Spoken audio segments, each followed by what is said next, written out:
அனைவருக்கும் வணக்கம். நான் தான் மரம் பேசுகிறேன். மரமின்றி போனால் நாடு நலமின்றி போகும். நாடு நலமின்றி போனால் மக்கள் வளமின்றி போவார்கள். நான் தான் சுற்றுச்சூழலை பாதுகாப்பதில் பெரும் பங்கு வகிக்கின்றேன். நீரின்றி அமையாது உலகு என்றார் திருவள்ளுவர். ஆனால் அந்த மழை நீரை தருவது நானே.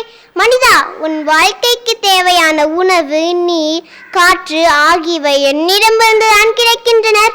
மனிதா, உனக்கு தேவையான ஆக்சிஜனும் என்னிடமிருந்துதான் கிடைக்கின்றனர். மண்ணை பலப்படுத்தவும் மண்ணரிப்பை தடுக்கவும் நான் தான் உதவுகிறேன்.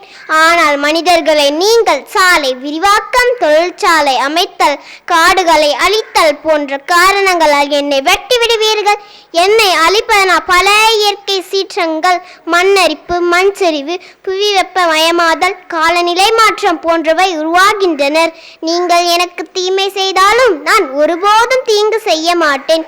நீங்கள் என் மீது கற்களை எறிந்தாலும் நான் கனிகளை தருவேன். இனி வரும் காலங்களிலாவது மரங்களை பாதுகாத்து எதிர்கால சங்கதிக்கு மரத்தின் நன்மையை உணர்த்திடுங்கள்.